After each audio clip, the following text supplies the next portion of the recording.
केया बांठिया माध्यमिक विद्यालय व NN पालीवाला ज्युनियर कॉलेज नवीन पनवेल सादर करीत आहे शैक्षणिक व्हिडिओ। नमस्कार विद्यार्थी मित्रांनो, मी सौ माधुरी राणे, सहाय्यक शिक्षिका केया बांठिया माध्यमिक विद्यालय येथे कार्यरत आहे। आज आपण विषय विज्ञान आणि तंत्रज्ञान इयत्ता 10वी यामधील प्रकरण 5 हरित ऊर्जेच्या दिशेने या पाठाचा अभ्यास करणार आहोत। ऊर्जा म्हणजे काय?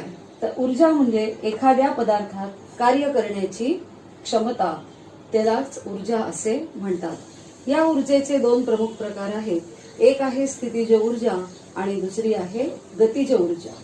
आता या ऊर्जे विविध रूपांमध्ये असते। मग ते विविध रूपे कोणती आहेत? तर एक आहे विद्युत ऊर्जा, रासायनिक ऊर्जा, ध्वनी ऊर्जा, त्यानंतर सौर ऊर्जा, यांत्रिक ऊर्जा आणि अणु ऊर्जा, अशा विविध रूपांमध्ये ऊर्जा ही आढळून येते। ऊर्जेचं रूपांतरण एका ऊर्जेतून दुसऱ्या ऊर्जेमध्ये करता येते आणि अशा रीतीने विश्वातील संपूर्ण ऊर्जा जी आहे ती कायम राहते। याला ऊर्जा अक्षयतेचा नियम असे म्हणतात। आता ही जी ऊर्जा आहे, या ऊर्जेपासून विद्युत निर्मिती कशी केली जाते, हरित ऊर्जा म्हणजे काय, या सर्व गोष्टींचा अभ्यास आपण या पाठामध्ये करणार आहोत। आपल्या दैनंदिन जीवनात ऊर्जेची वाढती गरज आहे। आपण बघितलं की एक दिवस जरी लाईट गेली असेल तरी आपले अनेक कामं जी आहेत ती ठप्प होतात। म्हणजे आपलं पूर्ण जीवन जे आहे ते आज या विद्युत ऊर्जेवर अवलंबून आहे। ही विद्युत ऊर्जा कशी निर्माण होते? आता ही जी दैनंदिन जीवनातली जी ऊर्जा आहे ती आपण कशी वापरतो? बघा, वीज आपल्या घरामध्ये आपण वायरचं कनेक्शन घेतलेलं असतं। वीज घरात आल्यानंतर त्यावर पंखे, दिवे, इस्त्री, गिझर म्हणजे पाणी गरम करणं त्याच्यावर होतंय। तर अशा तुमचा मोबाईल चार्जर असेल, अशा अनेक गोष्टींसाठी आपण विद्युत ऊर्जेचा वापर करतो आणि आज आपल्याला त्याची सवय झालेली आहे। त्याशिवाय आपण आपल्या जीवनाची कल्पना सुद्धा आपण करू शकत नाही। आता हे जी विद्युत निर्मिती जी आहे त्याचा जो शोध आहे, ते जे तत्व आहे ते मायकल फॅरेडे या शास्त्रज्ञांनी शोधून काढलेला आहे। मायकल फॅरेडे याने विद्युत चुंबकीय प्रवर्तनाचा शोध लावला। आता हे विद्युत चुंबकीय प्रवर्तन म्हणजे काय आहे? तर विद्युत वाहक तार जी असते त्यामधून ज्यावेळेला विद्युत प्रवाह जातो त्यावेळेला तिच्या सभोवताली चुंबकीय क्षेत्र तयार होते आणि त्यामुळे तेवढ्या भागामध्ये वीज निर्मिती ही होऊ शकते। आता ती 2 प्रकारे होत आहे। विद्युत वाहक तारेच्या सभोवतालचे चुंबकीय क्षेत्र बदलले तर विद्युत वाहक तारेत विभवांतर निर्माण होते। विभवांतर आपण बघितलंय की विभव म्हणजे दाब, जो दोन फरक जो आहे, 2 वस्तूंच्या दाबांमधला फरक, त्याला विभवांतर असे म्हणतात। मग एकीकडे कमी दाब आणि दुसरीकडे जास्त दाब असेल तर साहजिकच वीज जी आहे ती जास्त दाबाकडून कमी दाबाकडे व्हायला लागते। ज्याप्रमाणे पाणी सुद्धा जास्त जिथे पाणी असेल तिथून ते उताराकडे जे आहे ते वाहत असतं। हे आपण आधीच्या 9वी मध्ये आपण हे शिकलेलो आहोत। तर ते जे तत्व आहे की विद्युत वाहक तारेच्या सभोवतालचे चुंबकीय क्षेत्र बदलले तर विद्युत वाहक तारेत विभवांतर निर्माण होतं। हे 2 प्रकारे होत असतं। एक आहे विद्युत वाहक तार स्थिर असेल। आता तार स्थिर आहे परंतु तिच्या सभोवताली असणारा चुंबक मात्र फिरता आहे, तरी सुद्धा त्याच्या सभोवतालचं चुंबकीय क्षेत्र हे बदलतं। दुसरा आहे की चुंबक स्थिर आहे परंतु त्याच्या भोवती असणारी जी विद्युत वाहक तार आहे ती सतत फिरती ठेवण्याची व्यवस्था केलेली असेल तरी सुद्धा त्याच्या भोवतीचं चुंबकीय क्षेत्र हे बदलते। त्या ठिकाणी विभवांतर निर्माण होते आणि विभवांतर निर्माण झाले की तिथे विद्युत निर्मिती होते आणि अखंड विद्युत धारा जी आहे ती त्या ठिकाणी वाहायला सुरुवात होते। पण अखंड विद्युत धारा मिळण्यासाठी त्याचा स्रोत सुद्धा अखंड असणे गरजेचं आहे। आता ही विद्युत निर्मिती ज्या ठिकाणी होत असते त्या ठिकाणी ऊर्जेचा स्रोत आपल्याला असणे आवश्यक आहे। मग तो पाणी असेल, त्यानंतर हवा असेल, सौर ऊर्जा असेल किंवा एखादी रासायनिक ऊर्जा असेल, या सर्व ऊर्जेचा स्रोत, सुयोग्य स्रोत वापरून त्याचा जो मारा आहे तो टर्बाईन्सवर केला जातो। टर्बाईन्स म्हणजे मोठमोठाली पाती असणारी चाकं असतात आणि त्यावर त्या ऊर्जेचा मारा केल्यानंतर त्याच्यातील हवा किंवा पाणी किंवा इतर कुठला सुयोग्य स्रोत यातील गतिज ऊर्जेमुळे ती पाती फिरायला लागतात आणि पाती वेगाने फिरल्यामुळे ते टर्बाईन जनित्राला जोडलेलं असतं आणि जनित्रामध्ये अशा पद्धतीचे चुंबक बसवलेले असतात की ज्यांच्यामध्ये चुंबकीय प्रवर्तन निर्माण होईल। आणि त्यानंतर ते जे चुंबकीय प्रवर्तन त्या ठिकाणी निर्माण होतंय तर ती जनित्रामध्ये विद्युत निर्मिती व्हायला सुरुवात होते आणि अशा रीतीने विद्युत निर्माण झाल्यानंतर ती पुढे साठवून ठेवली जाते आणि नंतर ती वापरली जाते. आता हे जे आहे मायकल फॅरेडेचं जे तत्व आहे आपण बघितलं की विद्युत वाहक तारेच्या सभोवतालचे चुंबकीय क्षेत्र बदलले तर विद्युत वाहक तारे विभवांतर निर्माण होते. याच तत्वाचा वापर करून विद्युत जनित्र बनवलं जातं आणि या विद्युत जनित्राद्वारे विद्युत निर्मिती केली जाते आणि असे अनेक स्रोत आहेत की ज्याद्वारे विद्युत निर्मिती केली जाते. मग त्यामध्ये औष्णिक विद्युत असेल, जलविद्युत निर्मिती आहे, अणुविद्युत निर्मिती आहे, त्याचप्रमाणे सौर ऊर्जेद्वारा विद्युत निर्मिती, जलविद्युत आहे. असे जे प्रकार आहेत, नैसर्गिक वायूपासून सुद्धा विद्युत निर्मिती केली जाते. तर हे सर्व प्रकार, त्यापासून निर्माण होणारी विद्युत निर्मिती, त्याचे फायदे काय, त्याचे तोटे काय, यामधले कोणतीही ऊर्जा जी आहे ती हरित ऊर्जा आहे ते आपण आपण बघणार आहोत आणि त्यांचे जे आराखडे आहेत त्याचा देखील आपण अभ्यास करणार आहोत. तर चित्रांच्या द्वारे आपण विद्युत ऊर्जा निर्मिती, त्याची प्रवाह आकृती आपण बघत आहोत की टर्बाईन फिरवण्यासाठी सुयोग्य ऊर्जेचा स्रोत आवश्यक आहे. त्यामुळे टर्बाईन्स हे फिरतात. जनित्रामध्ये जे चुंबक आहे त्या ठिकाणी विद्युतची निर्मिती होते आणि विद्युत ऊर्जा ही तयार होते. आपण बघितले की विद्युत निर्मिती केंद्रांमध्ये मोठमोठ्या प्रकारची जनित्र जी आहेत ती वापरली जातात. या जनित्रामध्ये असणारा जो चुंबक आहे त्याला फिरवण्यासाठी टर्बाईन्स वापरलं जातं आणि त्या टर्बाईन्सला पाती असतात. इथे दाखवलेली आहे बघा, मोठं टर्बाईन आहे, वाफेवर चालणारे टर्बाईन. त्याला मोठमोठाली पाती आहे, मध्ये हा दांडा आहे आणि हे तो फिरता राहील अशी व्यवस्था केलेली आहे आणि त्याच्या पात्यांवर अशा पद्धतीने उच्च वेगाने पडणारी वाफ, आता हे वाफेवर चालणार आहे म्हणून वाफ, जर पाण्याने चालणार असेल, जलविद्युत तयार होत असेल तर इथे पाण्याचा प्रवाह असतो आणि औष्णिक विद्युत सुद्धा त्या ठिकाणी वाफ जी आहे ती या ठिकाणी टाकली जाते. त्यामुळे हे पातं अतिशय वेगाने फिरतं आणि फिरल्यानंतर त्या ठिकाणी अशा पद्धतीने त्या चुंबकाच्या भोवती चुंबकीय क्षेत्र जे आहे ते तयार होतंय आणि इथे विभव तयार झालेलं आहे. विभवांतर ते व्होल्टमीटरद्वारा बघितलं जातंय आणि त्या विभवांतर तयार झाल्यामुळे त्या ठिकाणी विद्युत निर्मिती ही होते. इथे सुद्धा ही जनित्राची रचना आपल्याला दाखवली. विद्युत चुंबकीय प्रवर्तन या तत्वावर आधारित विद्युत निर्मिती करण्यासाठी जे जनित्र लागते ते जनित्र फिरवण्यासाठी टर्बाईन्स लागतात आणि टर्बाईन फिरवण्यासाठी कुठला ऊर्जेचा स्रोत आवश्यक असतो आणि अशा रीतीने विद्युत निर्मिती केंद्रांचे वेगवेगळे प्रकार आहेत आणि त्यांचे डिझाईन सुद्धा वेगवेगळे आहेत. पुढील आराखडा हा औष्णिक विद्युत निर्मिती केंद्राचा आहे. उष्णता ऊर्जेचा वापर करून विद्युत निर्मिती होत असल्याने त्याला औष्णिक विद्युत निर्मिती केंद्र असे त्याला म्हटलं जातं. यामध्ये कोळसा जो आहे तो कोळशामध्ये जी रासायनिक ऊर्जा सामावलेली आहे त्या ऊर्जेचा वापर या ठिकाणी केला जातो. टप्प्याटप्प्याने त्याचं विद्युतमध्ये रूपांतरण करण्यात येते. म्हणजे कोळशातली रासायनिक ऊर्जा, त्याची औष्णिक ऊर्जा, ती कोळसा झाल्यानंतर वाफ तयार होते पाण्याची, म्हणजेच वाफेतली गतिज ऊर्जा ती टर्बाईनवर सोडली जाते. ती पुन्हा गतिज ऊर्जा आणि त्यापासून पुढे विद्युत ऊर्जा, असं टप्प्याटप्प्याने त्याचं विद्युतमध्ये निर्माण केलं जातं. या आराखड्यामध्ये आपण बघतोय की दोन प्रकारचे टॉवर आपल्याला दिसतोय. एक कुलिंग टॉवर आहे आणि एक इंधन ज्वलनाने निर्माण झालेला धूर. कारण कोळसा जाळला जातो आणि कोळशावर ते हे जे बॉयलर आहे या बॉयलरमध्ये कोळसा जाळला जातो आणि पाण्याची जी वाफ आहे ती तयार केली जाते आणि त्या वाफेचा जो प्रचंड झोत आहे तो इथे जनित्रावर सोडला जातो. त्याबरोबर ते टर्बाईन्स जे आहेत ते टर्बाईनवर सोडला जातो आणि टर्बाईन फिरायला लागतात वेगाने. टर्बाईन फिरल्याबरोबर जनित्र फिरायला लागते, त्याच्यामध्ये विभवांतर निर्माण होते आणि विद्युतधारा पुढे निर्माण होते आणि मग ती जी गरम वाफ आहे तिला संघनन केलं जातं, म्हणजे तिला पुन्हा थंड केलं जातं आणि अशा रीतीने या कुलिंग टॉवरमध्ये त्या वाफेचं संघनन होतंय आणि जी बाष्प असेल किंवा उष्ण हवा आहे ती बाहेर पडते आहे.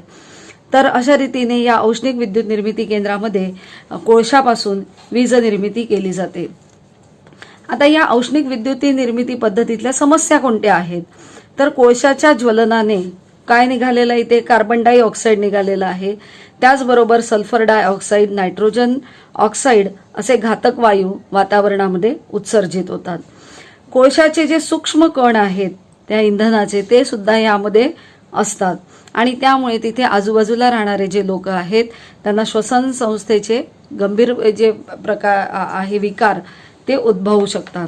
दुसरा म्हणजे कोळसा वापरला जातोय आणि हा जो कोळसा वापरला जातोय तो त्याचे साठे मर्यादित आहेत आणि कधीतरी ते संपून जाणार आहे. म्हणजे आपण सातत्याने कोळसा वापरून ऊर्जा तयार करू शकत नाही. भविष्यामध्ये ही कमतरता आपल्याला जाणवू शकते. तर हा पण एक त्यामधली समस्या आहे की प्रदूषण आहे, पुन्हा ते भविष्यामध्ये त्याची कमतरता आपल्याला जाणवू शकते कारण भूगर्भातले त्याचे साठे जे आहेत ते अतिशय मर्यादित आहेत. औष्णिक विद्युत निर्मिती केंद्रामध्ये कोळसा हे इंधन वापरून त्यापासून विद्युत निर्मिती केली जाते आणि त्यापासून मिळणारी विद्युतधारा ही प्रचंड प्रमाणामध्ये असते. परंतु ते जरी आपण तयार करत असलो तर त्या विद्युत निर्मितीमुळे काही समस्याही निर्माण झालेल्या आपण बघितल्या आहे की इंधनाचं ज्वलन झाल्यानंतर ते अपूर्ण ज्वलन असतं, त्यातनं धूर बाहेर पडतो, त्यात काही कोळशाचे बारीक कण असतात, त्यामुळे श्वसनाचे विकार होऊ शकतात.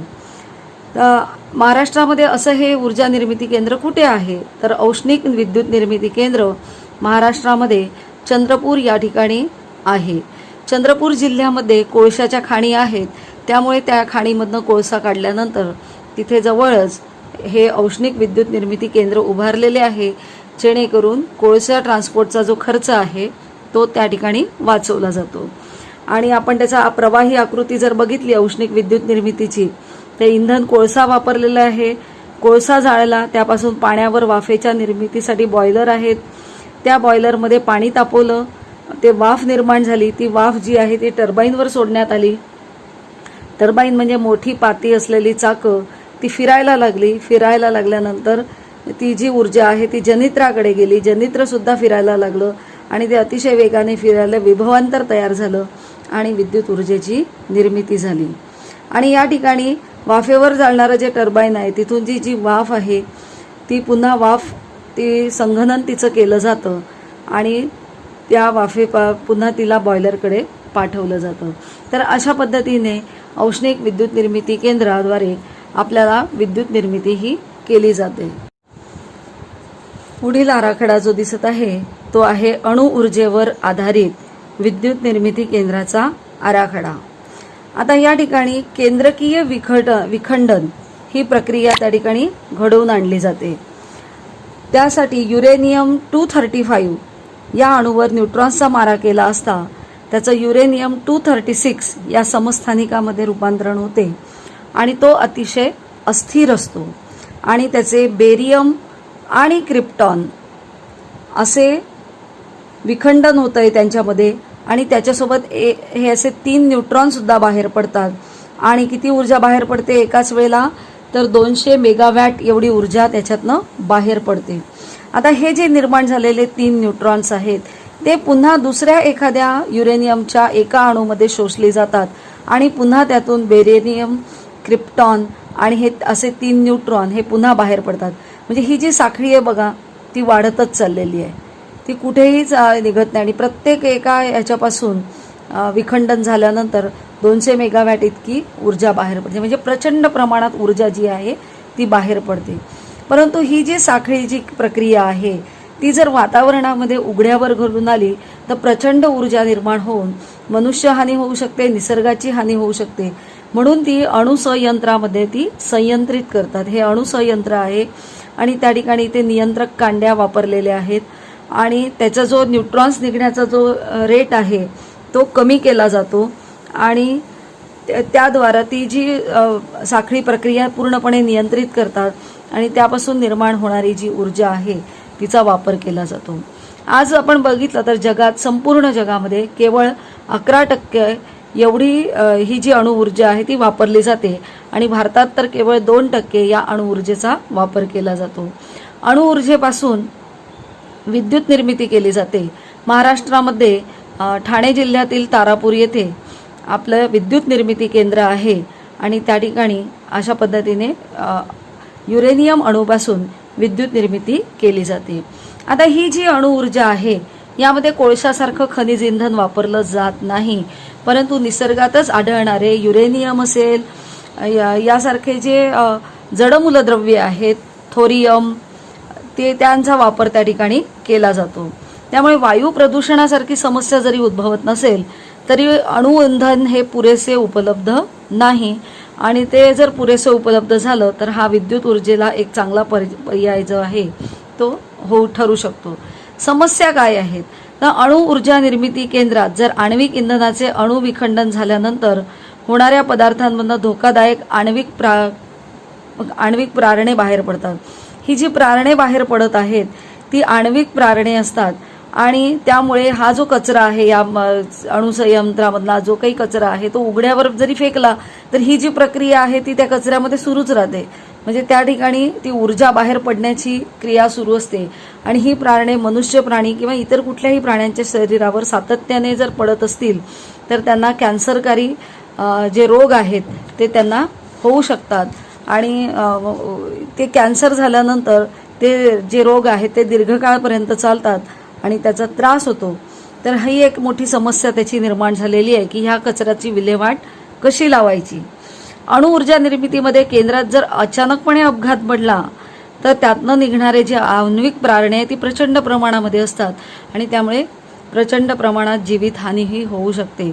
असे काही इतिहासामधली आपण उदाहरणे बघतो की त्या ठिकाणी अशा पद्धतीची अपघात झालेला आहे.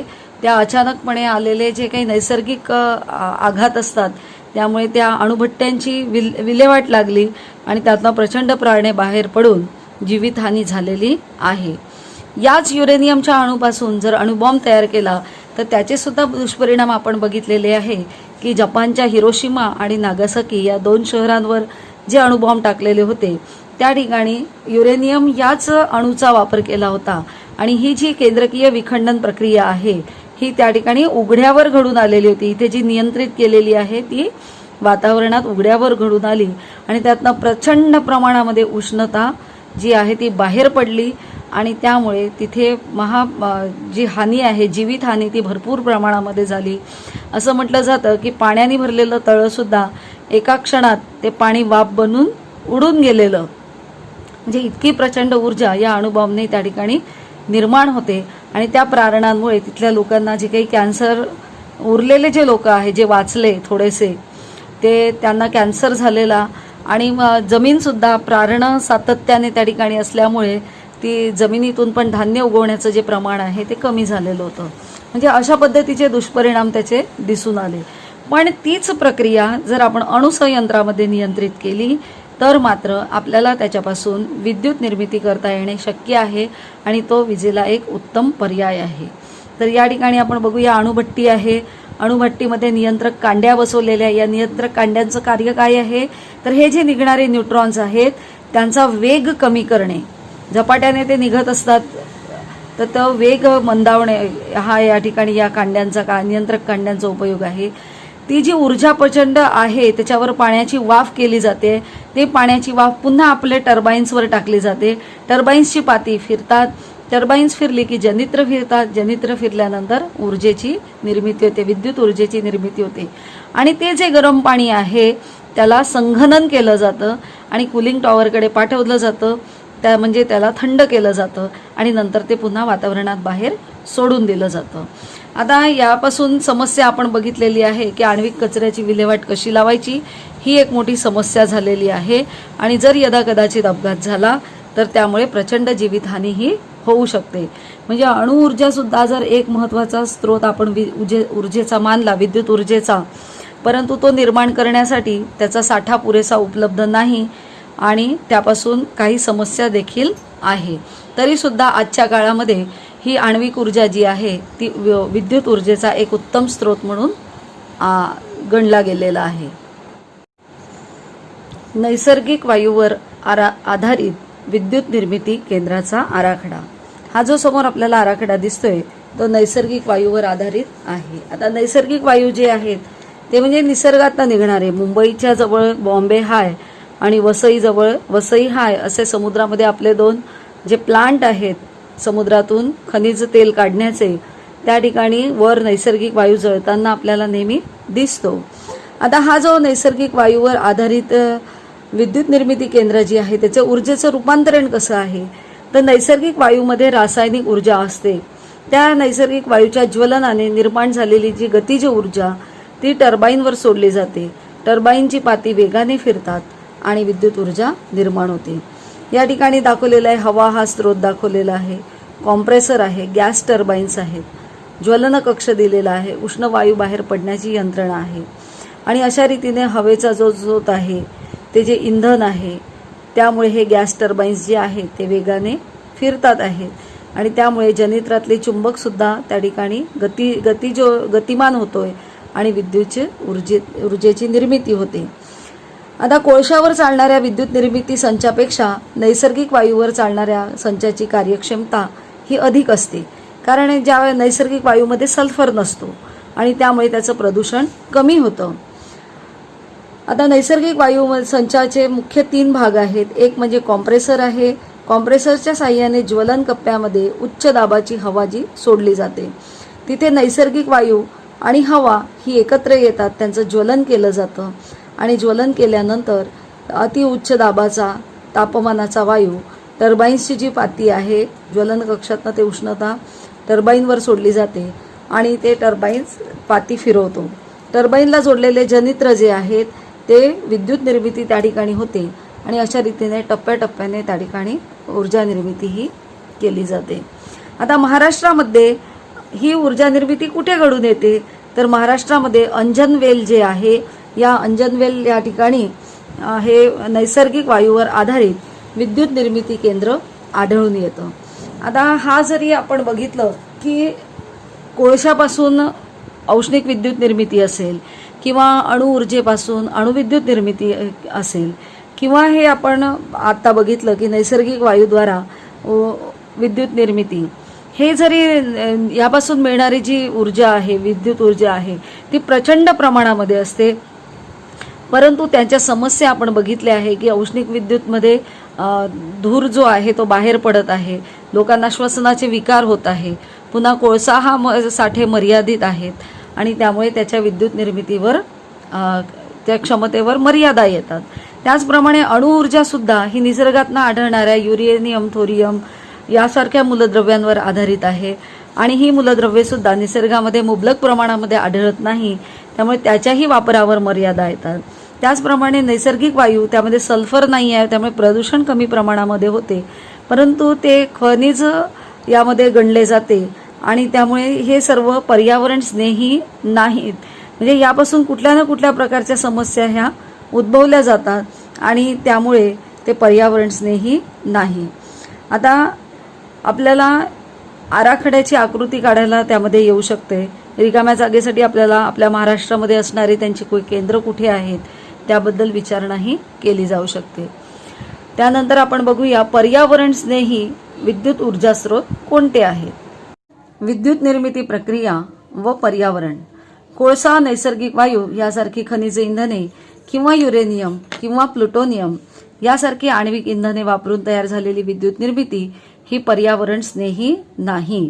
ऊर्जा स्रोतांचा वापर करून विद्युत निर्मिती केली तर पर्यावरणावर त्याचे दुष्परिणाम दिसू शकतात. कोळसा, नैसर्गिक वायू यासारखी खनिज इंधनाच्या ज्वलनातनं काही घटक वायूंची आणि कणांची निर्मिती होते. त्यातनं कार्बन डायऑक्साईड जो आहे तो बाहेर पडतो, सल्फर डायऑक्साईड सुद्धा त्यातनं बाहेर पडतो आणि इंधनाच्या ज्वलनातून प्रचंड प्रमाणामध्ये उष्णता देखील बाहेर पडते आणि तापमान वाढ ही होते. पेट्रोल, डिझेल, कोळसा यांच्या ज्वलनातनं निर्माण होणारा जो नायट्रोजन डायऑक्साईड आहे त्यामुळे आम्लवर्षा यासारखे परिणाम होतात. आम्लवर्षा काय आहे तर हा नायट्रोजन डायऑक्साईड असेल किंवा सल्फर डायऑक्साईड असेल, हे पावसाच्या पाण्यात मिसळले तर सल्फर डायऑक्साईड पासून सल्फ्युरिक आम्ल तर नायट्रोजन डायऑक्साईड पासून नायट्रिक आम्ल तयार होतं आणि ते पुन्हा पावसाच्या पाण्याबरोबर जमिनीवर खाली येतं आणि ते झाडांच्या पानावर जर पडलं तर झाडांची पाने लगेच पिवळी पडतात, कारण ऑक्सिजन हे तीव्र स्वरूपाचं असतं. त्याचबरोबर जमीन ही सुद्धा प्रदूषित होते, आम्लयुक्त होते, त्यामध्ये धान्य व्यवस्थित तिथे उगवलं जात नाही आणि जे धातूंचे पुतळे वगैरे असतात त्या धातूंच्या पुतळ्यावर जर अशी आम्लवर्षा झाली तर त्यांची क्षरण होते आणि त्यांचं जे मूळ रंगरूप जे त्याला दिलेलं असतं ते नाहीसे होतं आणि खडबडीत असा पृष्ठभाग त्या ठिकाणी तयार होतो. तर अशा पद्धतीचे दुष्परिणाम तयार होतात. जीवाश्म इंधनाचं जे अपूर्ण ज्वलन होतं त्या धुरातले जे कण हवेचं प्रदूषण करतात आणि दम्यासारख्या श्वसन संस्थेचे विकार जे आहेत ते आपल्याला होतात. कोळसा, खनिज तेल आणि नैसर्गिक वायू ही सारी जीवाश्म इंधने तयार होण्यासाठी लाखो वर्ष लागतात. त्यांचे भूगर्भातले साठे सुद्धा मर्यादित आहेत आणि आपण ज्या वेगाने हे साठे वापरून टाकत आहोत तर त्या असं म्हटलं जातं की येत्या 200 वर्षात हे नैसर्गिक वायूंचे साठे आणि 200-300 वर्षामध्ये हा कोळसा पण पूर्णपणे संपून जाऊ शकतो. अणु ऊर्जाचा वापर करत असताना आपण बघितलंय की आण्विक कचऱ्याच्या विल्हेवाटीची समस्या त्या ठिकाणी निर्माण होते आणि संभाव्य हानी त्या ठिकाणी आपल्याला घडून येऊ शकते, जीवितहानी होऊ शकते. आणि या सर्व गोष्टी जर आपण लक्षात घेतल्या तर खनिज इंधनापासून आणि अणुऊर्जेपासून मिळणारी जी ऊर्जा आहे ती पर्यावरण स्नेही नाही. मग ज्या ऊर्जेपासून कोणत्याही प्रकारचं प्रदूषण होत नाही, कोणत्याही प्रकारच्या समस्या निर्माण होत नाहीत, त्यांना आपण काय म्हणतो? हरित ऊर्जा असे म्हणतो किंवा पर्यावरण स्नेही ऊर्जा असे म्हणतो. मग पर्यावरण स्नेही ऊर्जा कोणत्या आहेत? तर पर्यावरणीय समस्या ज्यामध्ये निर्माण होत नाही अशा ज्या आहेत त्या आहेत जलविद्युत निर्मिती, सौर विद्युत निर्मिती, त्यानंतर वारा जो आहे त्या पवन ऊर्जा जी आहे त्यापासून किंवा समुद्राच्या लाटांपासून तयार झालेले जी विद्युत निर्मिती आहे ही पूर्णपणे पर्यावरण स्नेही आहे आणि त्यापासून कोणत्याही प्रकारचं प्रदूषण हे घडून येत नाही, म्हणून त्याला हरित ऊर्जा असे म्हणतात. आपण या हरित ऊर्जेची जी उदाहरणे आहेत ती बघूया.